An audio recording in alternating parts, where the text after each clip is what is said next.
ನಮಸ್ತೆ. ಇವತ್ತು ಮೆಂತೆ ಕಾಫಿ ಮಾಡುವ ವಿಧಾನ ತಿಳಿಯೋಣ. ಅರ್ಧ ಕಪ್ ಮೆಂತೆಯನ್ನು ಚೆನ್ನಾಗಿ ಹುರಿಯಿರಿ.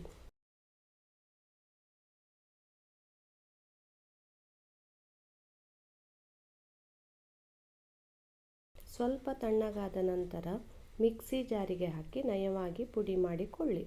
ಮಾಡಿದ ಪುಡಿಯನ್ನು ಗಾಳಿಸಿ ಒಂದು ಡಬ್ಬದಲ್ಲಿ ಹಾಕಿಟ್ಟುಕೊಳ್ಳಿ. ಈಗ ಪಾತ್ರೆಗೆ ಎಷ್ಟು ಕಾಫಿ ತಯಾರಿಸುವಿರೋ ಅಷ್ಟು ನೀರು ಹಾಕಿ ಒಲೆಯ ಮೇಲಿಟ್ಟು ಗ್ಯಾಸ್ ಹೊತ್ತಿಸಿ. ಅದಕ್ಕೆ ರುಚಿಗೆ ತಕ್ಕಷ್ಟು ಬೆಲ್ಲ ಹಾಕಿ. ನಿಮಗಿಷ್ಟವಿದ್ದರೆ ಸಕ್ಕರೆಯನ್ನು ಹಾಕಬಹುದು.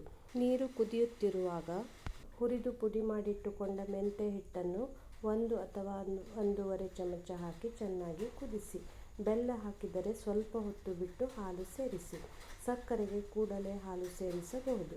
ಈಗ ಲೋಟಕ್ಕೆ ಹಾಕಿ ಬಿಸಿ ಬಿಸಿ ಮೆಂತೆ ಕಾಫಿ ಕುಡಿಯಲು ಕೊಡಿ. ಈ ಮಳೆಗಾಲದಲ್ಲಿ ಬಿಸಿ ಬಿಸಿಯಾಗಿ ಟೀ ಕಾಫಿ ಕುಡಿಯಬೇಕೆನಿಸಿದಾಗ ಒಮ್ಮೆ ಇದನ್ನು ಟ್ರೈ ಮಾಡಬಹುದು. ರುಚಿಕರವೂ ಹೌದು, ಆರೋಗ್ಯಕರವೂ ಹೌದು. ನೀವು ನನ್ನ ಚಾನಲ್ಗೆ ಹೊಸಬರಾಗಿದ್ದರೆ ದಯವಿಟ್ಟು ಸಬ್ಸ್ಕ್ರೈಬ್ ಮಾಡಿ. ಈ ರೆಸಿಪಿ ಇಷ್ಟವಾದರೆ ಒಂದು ಲೈಕ್ ಕೊಡಿ, ಶೇರ್ ಮಾಡಿ, ತಪ್ಪದೇ ಕಾಮೆಂಟ್ ಮಾಡಿ. ಹಾಗೆ ನನ್ನ ಚಾನಲ್ಗೆ ಸಬ್ಸ್ಕ್ರೈಬ್ ಮಾಡಿ ಮತ್ತಷ್ಟು ಹೊಸ ರೆಸಿಪಿಗಳನ್ನು ನೋಡಿ.